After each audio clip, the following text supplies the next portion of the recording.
जाके क्या कर रहे हैं। छोटे छोटे बच्चे 10 साल 12 साल क्या उम्र है उनकी, 8 और 10 क्लास के बच्चे, वो बचपन का प्यार पल रहा है। हर घर में होना चाहिए कि अपने बच्चों को संभाले, आके सारा काम देखे। बाकी सब लोग ये काम कर रहे हैं जो बहुत अच्छा है, लेकिन क्या होता है 2 मिनट का राउंड लगा, सारे जो नशे वाले बैठ के देख लेते हैं कि अब 2 घंटे तक कोई नहीं आएगा, वो अपने फिर हो जाते हैं। हम चारों तरफ रहते हैं, हम सारा देखते हैं। मेरी सबसे ये रिक्वेस्ट है कि सबसे पहले शुरुआत हम अपने घरों से करें, अपने बच्चों से। समाज करने से कुछ नहीं होगा। अगर एक माँ अपने बच्चे को समझाएगी, लड़के को भी लड़की को भी, समाज अपने आप सुधर के सामने आएगा। मैं तो सिर्फ इतना ही कहूंगी कि जो आप कोशिश करो अच्छे से कर लो, लेकिन कुछ पॉइंट ऐसे हैं जो और साथ में जोड़ो। हम यहाँ बैठते हैं, बाहर हम सारा देखते हैं, किसी को टोकते किसी को फर्क ही नहीं लगता। आपको क्या मतलब है, आपको क्या मतलब है, बताओ फिर कैसे कोई हिम्मत करेगा आगे आने की। अब ये पार्क है, ये सारा देखो क्या बना पड़ा है, पेड़ के पेड़ झाड़ लग रहे, जंगल बना पड़ा है। इसकी ओट में हमें पता ही नहीं लगता क्या हो रहा है, कुर्सियों पे बैठ जाते हैं, रात को लाइटें नहीं जलती टाइम पे। बताओ फिर कैसे करें हम। ये तो मैं तो इतनी हिम्मत करके आज पहली बार यहाँ पे आई हूँ कि सुन के 2 घंटे से सुन रही हूँ, कोई मेन मुद्दा रख ही नहीं रहा। इतने दिन से हम कह रहे हैं ये पेड़ झड़वा दो, पेड़ झड़वा दो, किसी ने झड़वाए पेड़, बताओ कैसे करें। धन्यवाद जी, धन्यवाद।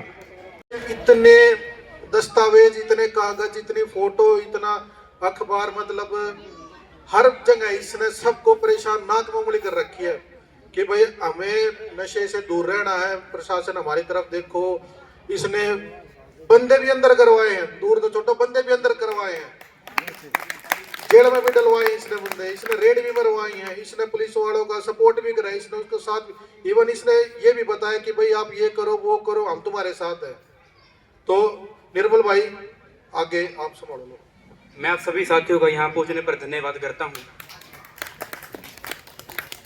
साथियों, जब मैंने इस मुहिम की शुरुआत की थी तो उस टाइम उम्र मेरी 16 साल थी, और मुझे आज भी याद है, मैंने 2014 में, और मैंने 2014 में मई के अंदर मैंने पहली एप्लीकेशन मैंने दी थी।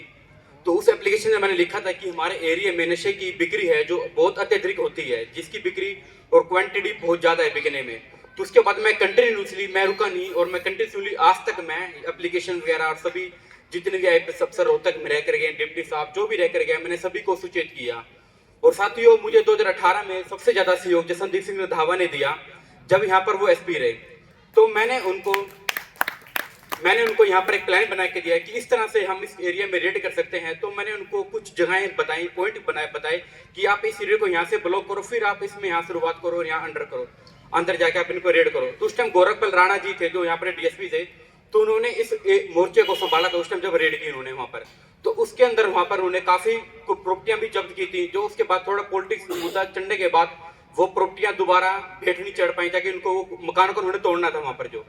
और उसके बाद साथियों, मैं उसके बाद में 2021 में हमने जब कोरोना का टाइम चल रहा था, तो यहाँ पर रेलवे ट्रैक के ऊपर चैन स्नैचिंग की जाती थी। तो चैन स्नैचिंग के दौरान तो कुछ बाहर से लोग आए थे, उनके साथ इन्होंने ये वारदात की। उन लोगों ने, पर्टिकुलर मैं उन लोगों का नाम लूंगा कि कोई भी उनके अलावा शायद 1-2 ही होगा कोई नशा बेचता होगा, पर्टिकुलर वही समाज ही नशा बेचता है। हालांकि मैं ऐसे समाज का नाम नहीं चाहूंगा, क्योंकि कुछ कारणों की वजह से मैं नाम नहीं ले सकता स्टेज के ऊपर। तो हमने 2021 के अंदर जब वो लोग हमारे पास आए जिनके साथ वारदात हुई चैन स्नैचिंग की, तो वो कुछ लोग हमारे पास आए। तो हम सभी लोग गुरुद्वारे में वहाँ एकत्रित बैठे थे, मेरे साथ मेरे भाई बहुत सारे वहाँ बैठे थे। तो हमने उन लोगों को उनके घर पर गए, उनको हमने देखा कि पहले कैमरे में, सबसे पहले हमने देखा कि इन्होंने कैमरे में इन लोगों ने इनके साथ ये वारदात की है।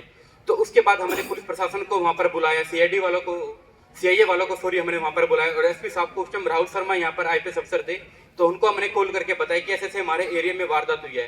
तो हमने ऑन द सपोर्ट पुलिस प्रशासन यहाँ पर आया, तो हमने उन पर रेड करवाई और उनको बताया कि ये लोग हैं। हमने घर जाकर उनको बताया कि ये लोग, आप इनको अरेस्ट करो। तो उसके बाद साथियों, हमने 4 लोगों को वहाँ पर अरेस्ट करा है, जो आज भी मुकदमा हमने उनके खिलाफ कर रखा है, जिसकी आज भी मैं पैरवाई कर रहा हूँ। और ऐसे मैंने 4 मुकदमे उनके खिलाफ किए हुए हैं, जिसकी मैं पैरवाई कर रहा हूँ, जिसमें 3 मुकदमे उन्होंने मेरे खिलाफ भी किए हुए हैं, और लड़ाई झगड़े के, क्योंकि हमने उनके साथ थोड़ी सी हाथापाई हमारी हो गई थी, तो प्रशासन ने हमारे खिलाफ भी मुकदमा दर्ज किया था।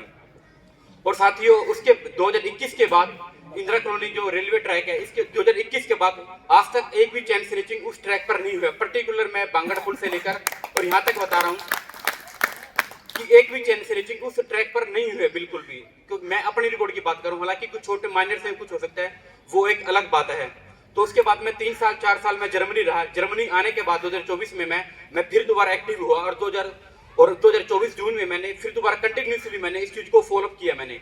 तो 2024 में अभी हिमांशु गर्ग यहाँ पर अफसर रहे हैं, जो एसपी साहब रहे हैं यहाँ पर रोहतक में, तो उनको कंटिन्यूसली मैंने फॉलो करता रहा। तो दोबारा मैंने अपनी एप्लीकेशन लगाई, दोबारा फिर मैंने चौकी के लिए उनको निवेदन किया, तो उन्होंने चौकी के लिए मेरी बात मानी और 2 बार डिप्टी साहब यहाँ पर इंदिरा कॉलोनी में आए भी चौकी देखने के लिए।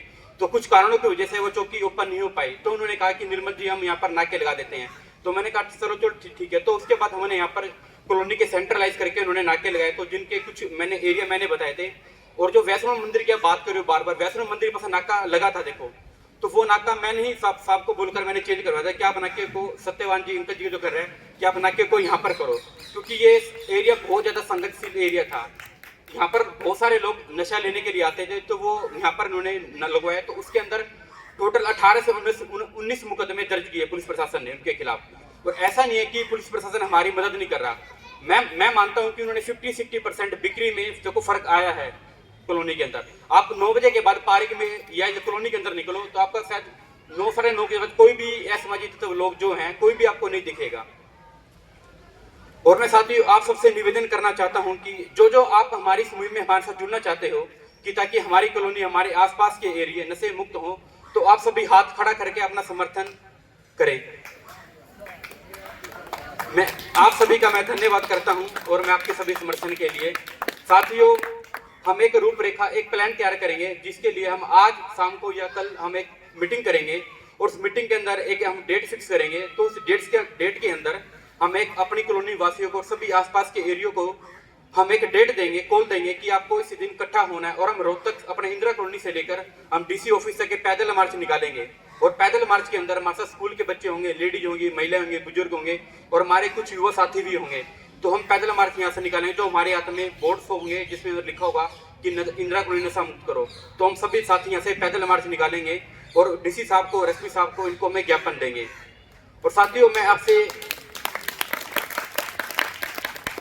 आपसे एक बात और करना चाहूंगा। नेले को धेला मारता है, धेले को गोला मारता है, गोले को बेगा मारती है और बेगा को बादशाह मारता है और बादशाह को एका मारता है। अगर हम सभी के अंदर एका है तो हम सब उनको खदेड़ देंगे यहाँ से। मैं इन्हीं बातों में अपनी समाप्ति करना चाहूंगा। हालांकि मेरे पास बात बहुत है, मैं बहुत लंबे समय तक ले जा सकता हूं बात करने को, तो हमारे पास समय बहुत कम है। बहुत से लोगों ने 2-3 घंटे का समय दिया है और तो काफी लोग काफी बेसब्री से इंतजार कर रहे हैं कि हम समाप्ति करते हैं और समाप्ति को हम इस कार्यक्रम को ले जाते हैं। मैं आप सबसे निवेदन करना चाहूंगा कि आप अपनी बात रखें और उससे विचार विमर्श करें कि हम आगे के लिए क्या रणनीति करें। और आप सभी का यहाँ पहुंचने पर धन्यवाद।